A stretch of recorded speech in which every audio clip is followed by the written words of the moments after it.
approach the sigil on the stone. Magic glitters and swirls from it erratically, as if malfunctioning. It looks slightly dangerous.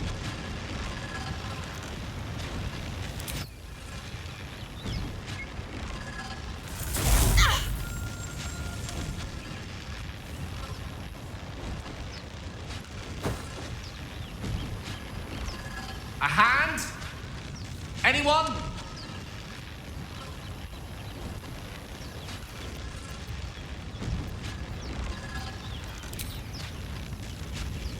Just your average traveler stuck between realms. Pull me out, and we'll get properly introduced.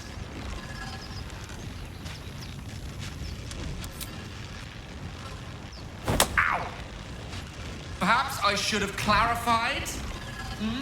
A helping hand? Anyone?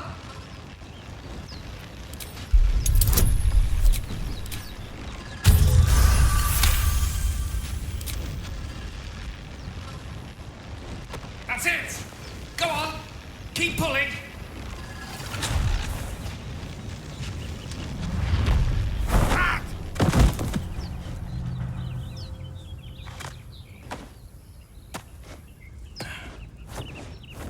Oh.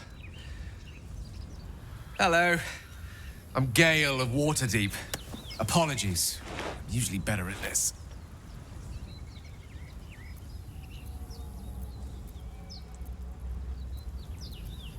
At magic. Say, but I know you, don't I? In a manner of speaking. You were on the Norse Lloyd as well.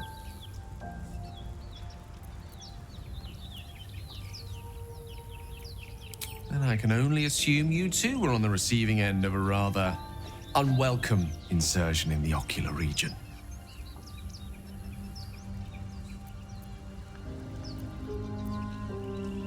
The insertee we speak of, this parasite, are you aware that after a period of excruciating gestation, it will turn us into mind flayers?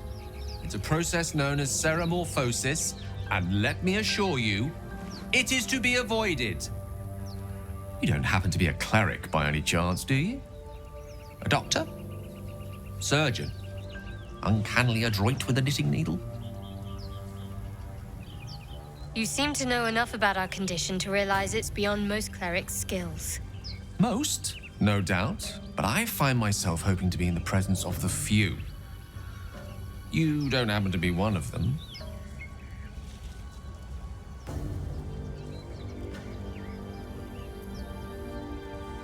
As we've established, few enough can. It's not exactly a common affliction. We're most certainly going to need a healer, and soon, too. How about we lend each other a helping hand once more and look for a healer together? Most excellent. A parasite shared is a parasite halved, or something to that effect. Oh, but before you think you're about to embark on a journey with most ill-mannered a man, thank you for pulling me out of that stone. It was an act of foresighted kindness, I assure you. For I have the feeling ample opportunities will present themselves for me to return the favor.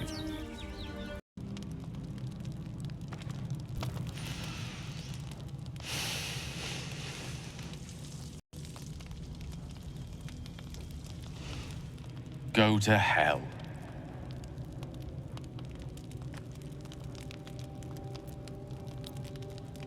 Ha! You're a good sport. Go to hell. An everyday expression. So trivial it's almost meaningless. But we've seen hell. It's real. And it isn't trivial.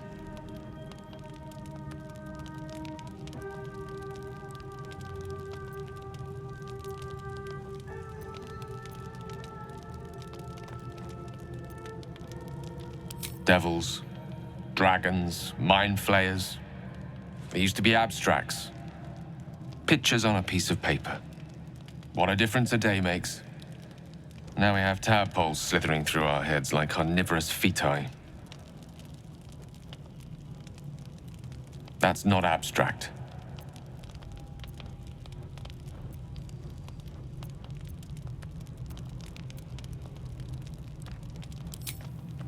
That's the spirit.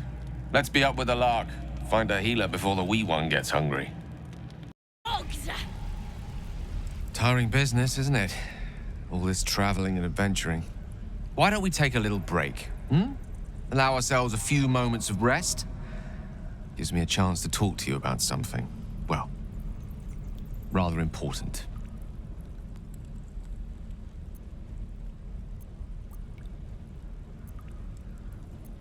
We've been on the road together for a while now, haven't we? Survived some perils, overcame some obstacles. Ever since you were kind enough to free me from that stone, I've seen you demonstrate remarkable guile and courage. The way you diffused the tension between Zevlor and Aradin. The way you stood in front of a crossbow to prevent a murder. In short, I've grown to trust you.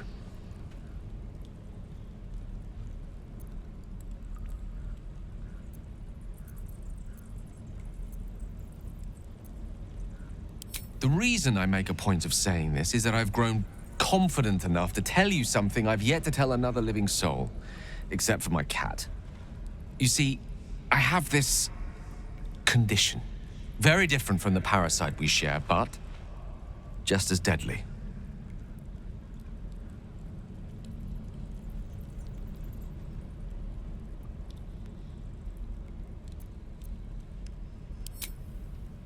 Thank you for the offer.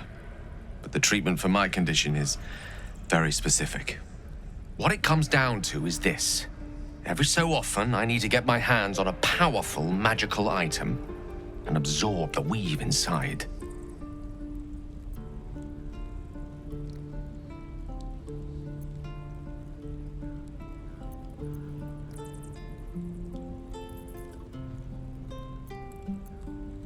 Oh, staffs, tomes, cowls. The form doesn't matter, so long as it's brimming with weave.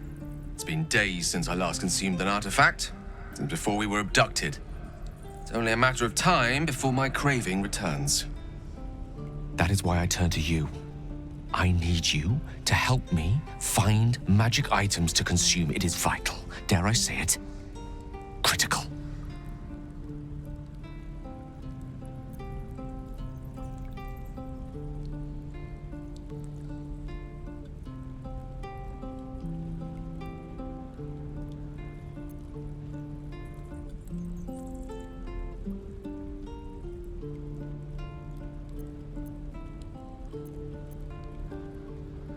We've already done the finding. In fact, you have one in your possession. You know for yourself how hard-won such an item was, and it will be no easier when even more are required to assuage my hunger. There'll be danger involved, or great cost.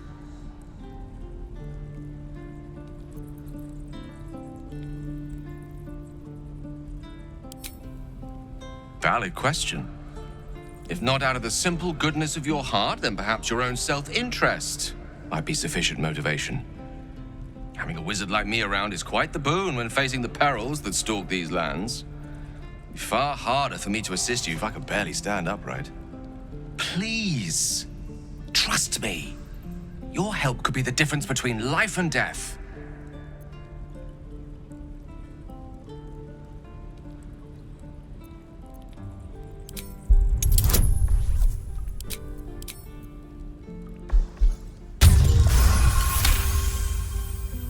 You become one with Gale's mind, and you can feel something sinister oppressing you. It's inside of you, a mighty darkness radiating from your chest.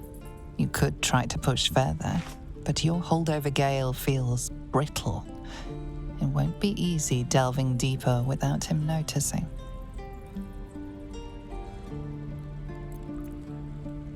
So, do you agree?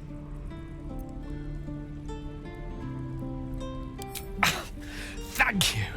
I see my trust in you was not misplaced. I'm sure we won't have to look very far to find what I need. Faerun overflows with magic-infused treasure.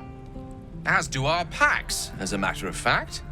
We've such an item already in our possession, primed for the moment the need arises. I hope I can count on you. Glad to have an ally. That woman has more venom in her heart than a snake in its fangs. But at least the child is safe. What is youth if not a time to be forgiven for one's transgressions?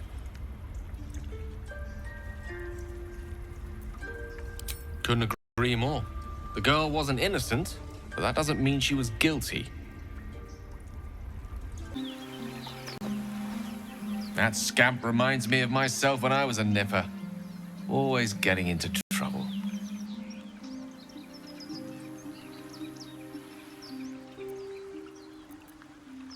And worse. One time, my parents denied me a kitten, so I summoned myself a Tressim. Ah, dear old Tara. Beautiful creature.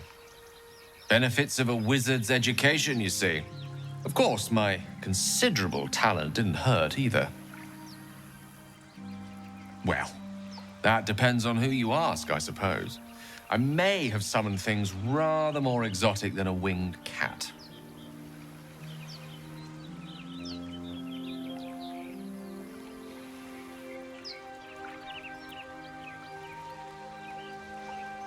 Only when the occasion suits. That's mostly a synonym for yes, by the by. Anyway, I'm glad we got that boy out of his predicament. Poor lad would have been harpy feed if it wasn't for you.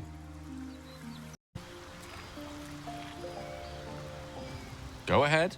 I'm listening. Think of it as tribute. The kind a king might pay to a more powerful neighbor to avoid invasion. As long as I pay, there will be peace.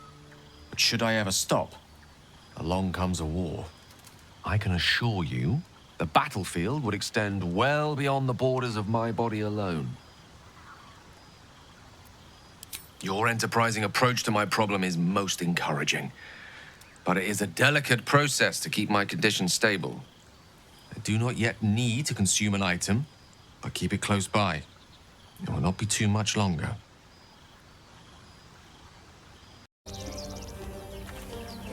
Do you feel as flattered as I do? Fighter to dine with a devil.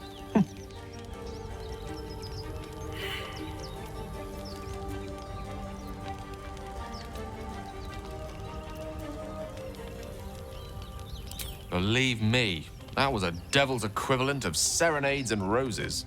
Don't let his bluster fool you. All that talk of desperation merely illustrates his own. I think he wants something from us, badly. And in that knowledge lies our opportunity.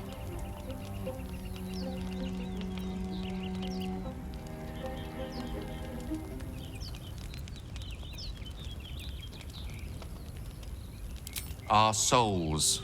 But I suspect that's but his opening offer. Let me play the devil's advocate. The man is too eager. Do not dismiss his offer out of hand. If there's one quality all the denizens of the hells embody, it's ambition. Quality they share with many humans, come to think of it.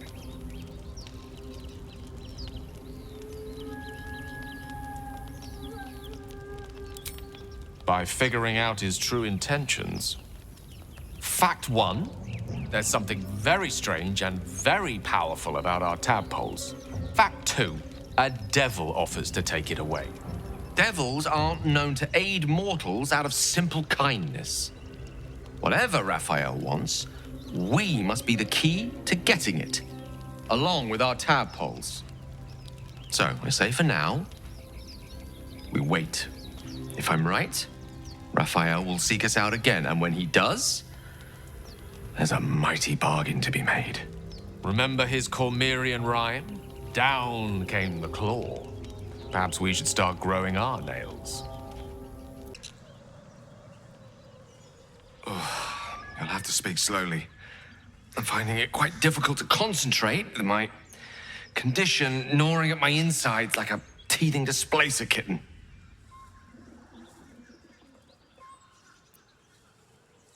That is most gratifying to hear. May I?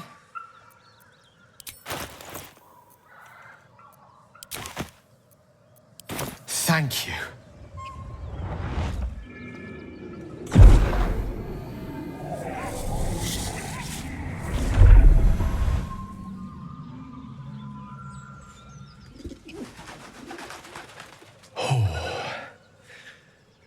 That hit the spot. I can feel it work. The magic, it's like a lullaby that sings to sleep the demon inside. A metaphorical demon, I haste to point out, but no less dangerous. And no less bound to wake up again to continue its ravages. Such is the nature of all monsters.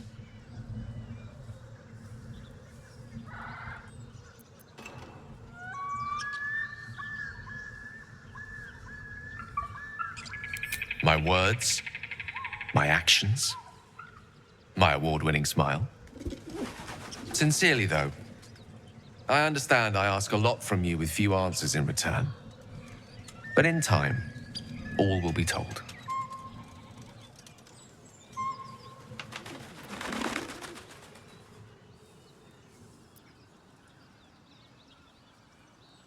I myself am a much more powerful artifact in your arsenal.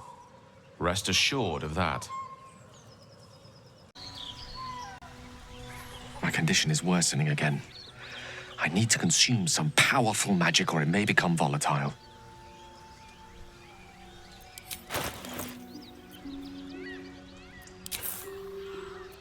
Thank you.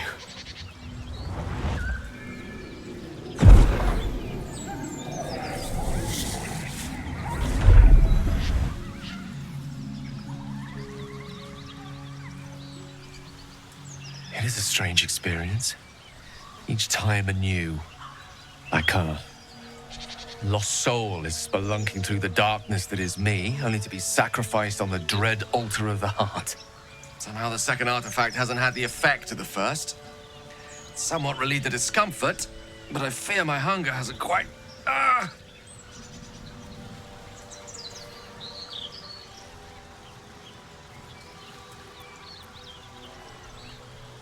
Ever the pragmatist in chief, aren't you?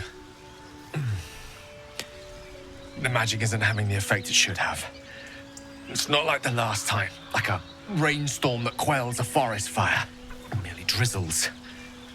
The embers still sizzle, the fire remains undefeated. I'm not certain what's going on, but nothing good. Please, I need to think. I need to retrace my steps to a glade of calm and think. Thank you for the artifact. A great deal of trouble it was, too. A great deal of trouble indeed.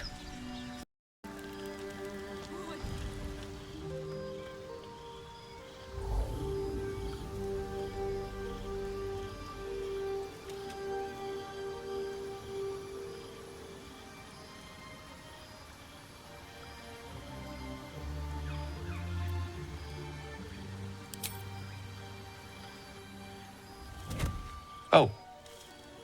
My, you startled me. I was miles away.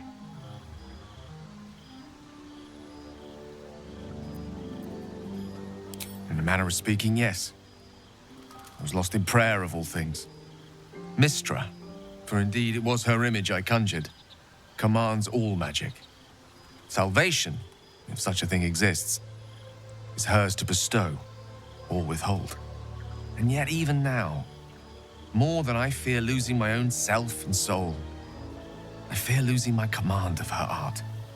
Magic is my life. I've been in touch with the weave for as long as I can remember. There's nothing like it.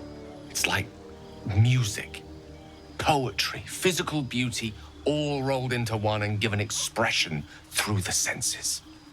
Would you like to experience this? Then follow my lead.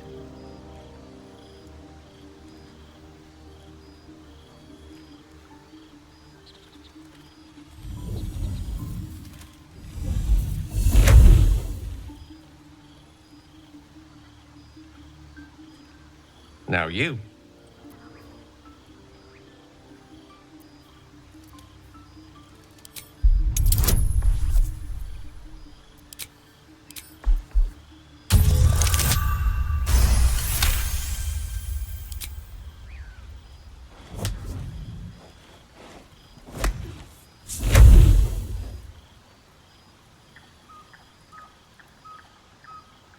You feel something strange, like a kind word and a kind touch at the same time.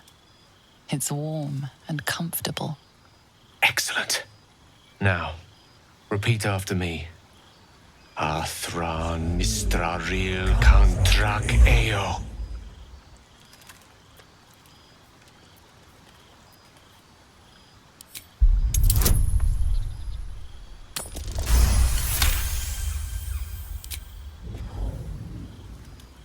Suddenly, the scent of rosewater and a sense of well-being. A sliver of weave that tastes sweet on the tongue. Very good. Now, I want you to picture in your mind the concept of harmony, as true as you can.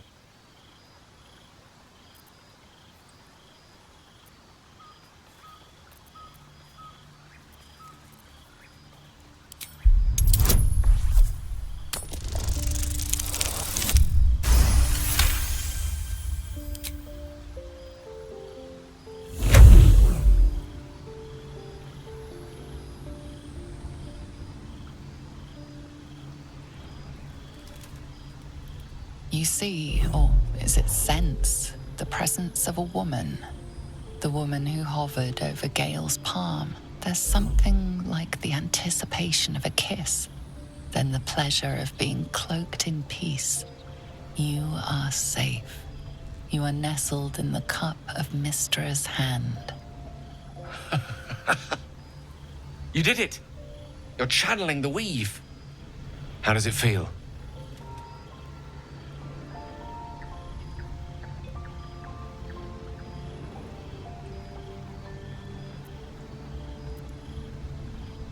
That it does. The weave connects you. The moment feels intimate.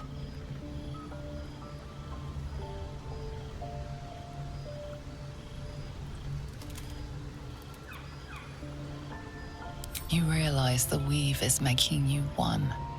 You have but to imagine your desire, and Gale will know it.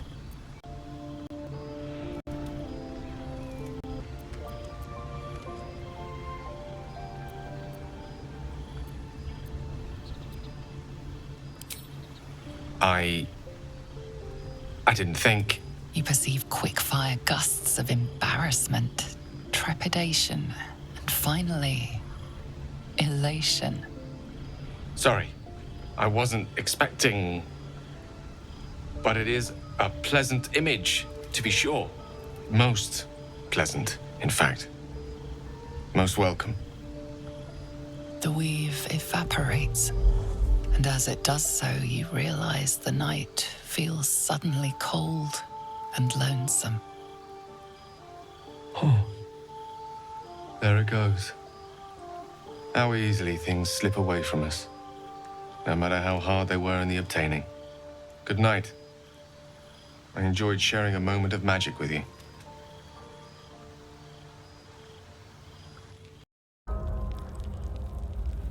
My condition likes being ignored as little as I do. I must consume another artifact. And soon.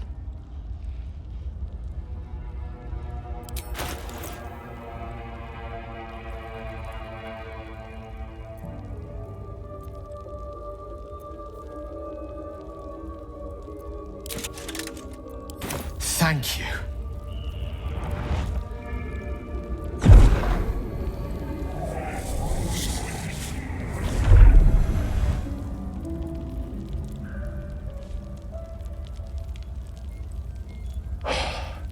Good gods. It hardly has any effect. Oh, Mystra, have mercy on us all. Listen, I need to speak to you, to all of you. It would be unconscionable of me to remain silent.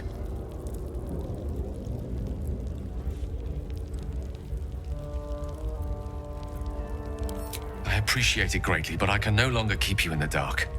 You have to know who I was. You have to know who I really am. What I am is a walking shadow of the promise I once held. I'm what one might call a wizard prodigy, who from an early age could not only control the weave, but compose it, much like a musician or a poet. Such was my skill that it earned me the attention of the mother of magic herself, the Lady of Mysteries, the goddess Mystra. She revealed herself to me and she became my teacher. In time, she became my muse, and later even my lover.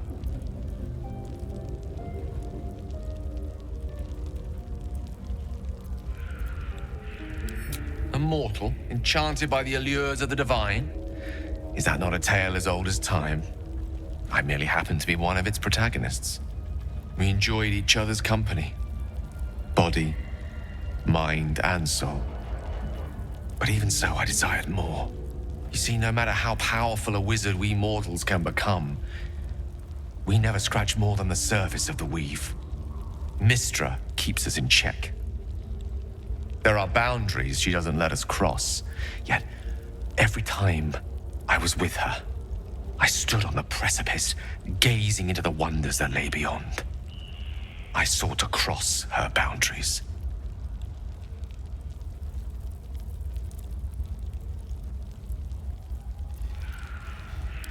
I tried to convince her. I pouted, I pleaded, swore my ambition was only to serve her better. She only smiled and told me to be contented. But inconceivable as it seems to me now, I shared a bed with a goddess, and yet I wasn't satisfied. So I sought to prove myself worthy to her instead. We come now to the crux of my folly. Shall I share the story behind it, or would you rather head straight to its sordid finale? Very well. Here goes. Once upon a very long time ago, a mighty lord lived in a tower. A flying tower, to be precise. I'll save his history for another time, but the gist of it is that he sought to usurp the goddess of magic so that he could become a god himself. He almost managed, but not quite, and his entire empire, Netheril, came crashing down around him as he turned to stone. The magic that was unleashed that day was phenomenal. Roiling like the prime chaos that outdates creation. Even the weave itself could not withstand the onslaught. It fractured, then shattered, and all magic was lost to the mortal realms, until the day Mystra returned. She restored the weave, reuniting all its scattered shards. Or so I thought.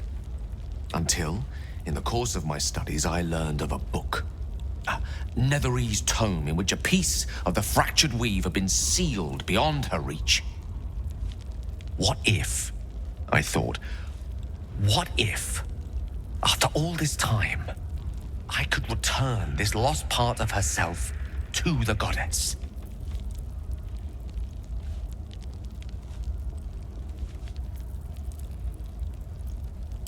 You know me. My gestures can never be grand enough. I was certain that this deed of raw power, draped in romance, would convince Mystra to take me by the hand and welcome me into her hitherto forbidden domains. I was mistaken. I obtained the fabled book and took it into my study. As for what happened next... Here. Place your hand over my heart. Let me show you.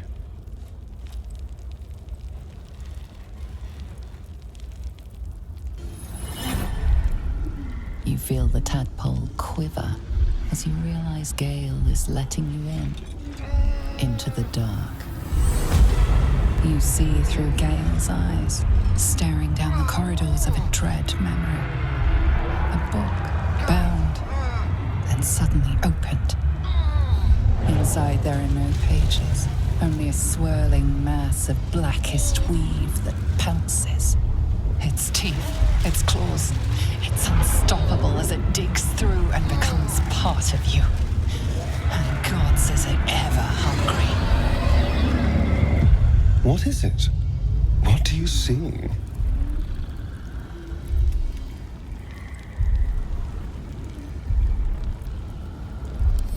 Thankfully, the moment I absorbed the fragment wasn't enough to kill me outright. It was only the beginning.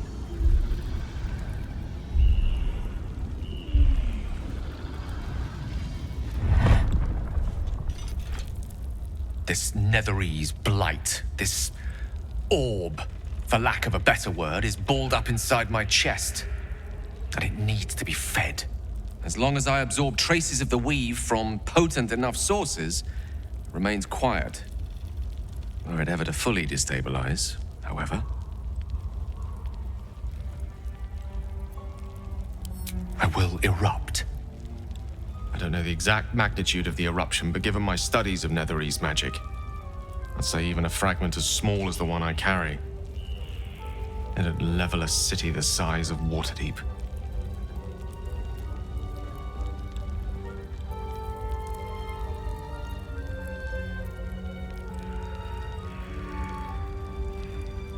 I know. All of this. It must feel like a betrayal. Say the word, and we'll part ways.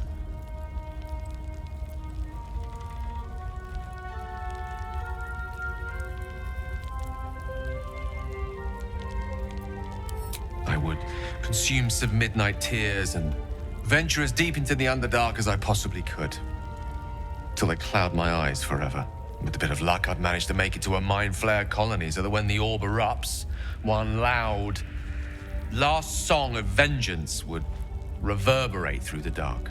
Wouldn't be a heroic end, but coarsely poetic enough in its justice.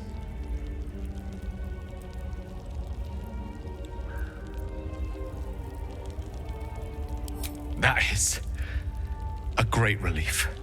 Oh, a great relief indeed. You truly are a soul that steals my own. From all my new rallied heart, I thank you. I thank you all. I understand if you stand against me. I'm humbled if you stand with me. Either way, I will do my best not to let you down. I stand at a precipice, but if you do not give up hope, neither shall I. I'll fight. I'll resist as long as I can. Now, even I am tired of the sound of my own voice. Let us venture forth. Always a delight to speak with you. What can I do?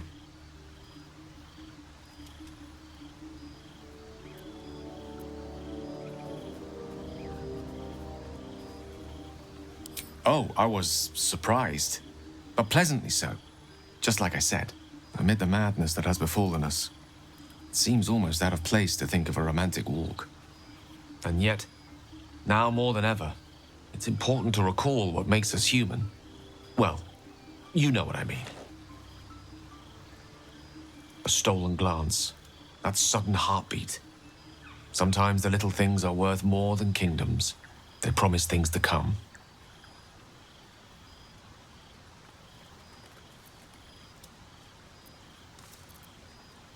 I assure you it's not. Don't get me wrong, you did well. The somatic component, the verbal component, even the focus on the inner self that invites Mystra in.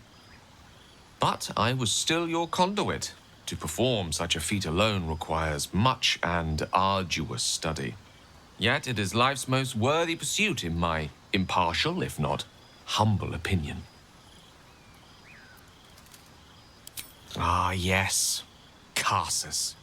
Karsus was perhaps the most powerful wizard that ever lived. The child who would be a god, the elves called him. And he tried. With a spell of his own devising, he endeavored to usurp in one fell swoop the power of the goddess of magic. Mistril, she was called then. Imagine what it must have felt like to be a god, to know yourself, to be untouchable. To be mistaken. As Karsus aimed his spell at her, she began to unravel, and with her, the entire weave. Too late did he realize what he had unleashed. It would have been the end of everything had not Mistril sacrificed herself. The goddess of magic is all magic. By dying, the entire weave was lost, and the spell that challenged a god failed. It was the end of Mistril. The end of Karsus and the end of an entire civilization. As the child who would be a god was turned to stone, his empire came crashing down around him. The floating cities of Netheril were no more. An event that came to be known as Karsus's folly.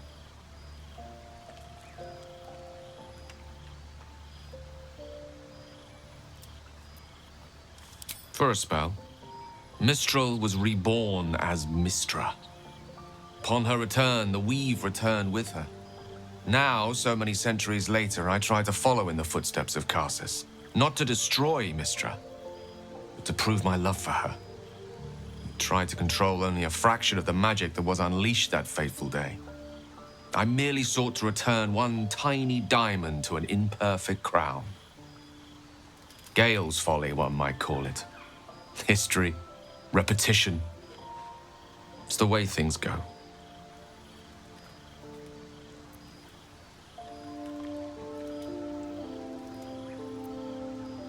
If it should ever come to that, if I ever know I am no longer able to stop it, I will do anything I can to ensure no one but me pays for my mistakes. I will find the remotest place on the surface of Faerun, or perhaps far below in the depths of the Underdark. I will await that death, alone. I promise I will not betray your trust. You kept me by your side despite the menace that I am.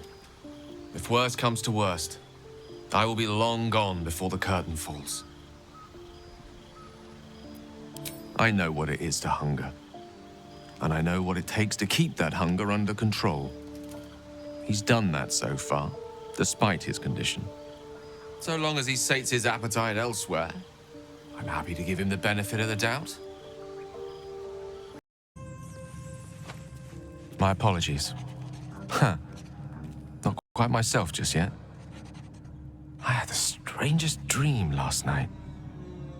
A visitor came to me. A vision of unparalleled beauty and power. She told me she was watching over me, protecting me, and that our tadpoles could prove beneficial if we embrace what powers they have to offer. An uncanny apparition. Not entirely sure what to make of it.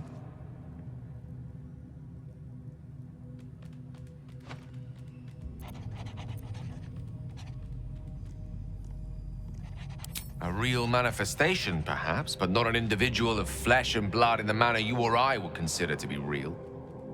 Whether she spoke the truth or not, well, I think I require a little more evidence before taking a fantasy at her word. Until then, best we speak of other matters. Was there something you wish to ask?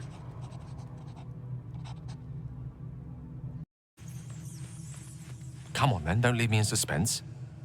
How are you feeling? No errant tentacles? No sudden cravings for a more cerebral diet?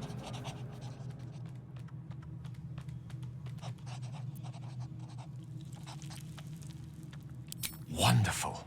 Advantages are a more precious commodity than I'd have hoped, given the nature of our predicament. I commend you on your willingness to take such a risk. Now, let's hope your new illithid fuel prowess tipped the balance suitably in our favor. Was there another matter you wish to discuss? Ride them all with a thunderwave. Beautiful night, don't you think? Nothing like a brush with destruction to make one appreciate the majesty of the celestial canvas. It's a view I would once have shared with my companion, though definitely unaccompanied by such revelry. She preferred it when we were alone, curled up before a crackling hearth with some ancient, esoteric tome between us. Ink glinting in the firelight.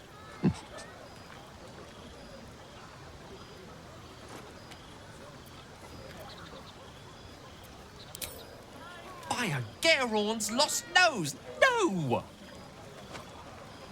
I speak of Tara, my Tressym, assistant, my constant companion through all the ills and tribulations my hubris has thrust upon me. She'd be most impressed by our efforts saving these tieflings. Proud, even. And I've given her little to be proud of recently. After I was afflicted with my condition, I locked myself in my tower for an entire year. I was inconsolable, wallowing in my self-inflicted tragedy. I'd given up on myself, but Tara never did. It was her encouragement, her research that led me to my treatment. Once we knew that magically infused items were the key, she went out to find them for me. She saved my life. After so long being cared for by someone else, it feels good to have repaid the favor. Not directly to Tara, but to these poor tieflings. I'm sure she would approve.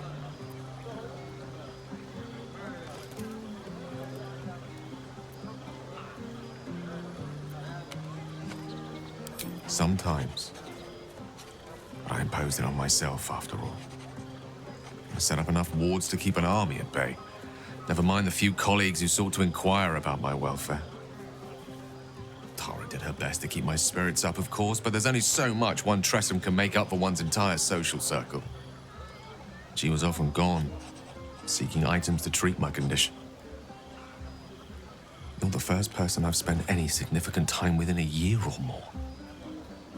Spending time in your company, I realize that I may have left behind the greater part of my wit and sensitivity in my tower.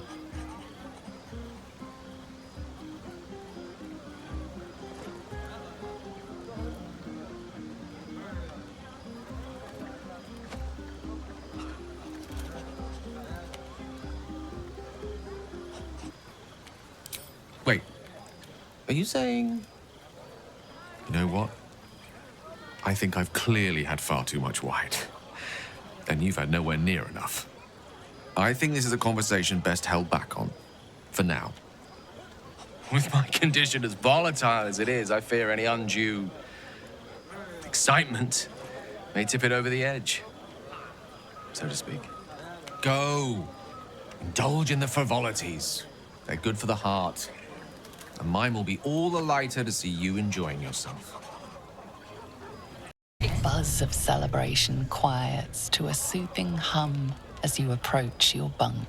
You've picked up a few pleasant memories on your journey amongst your struggles. Or perhaps you will be the one taking him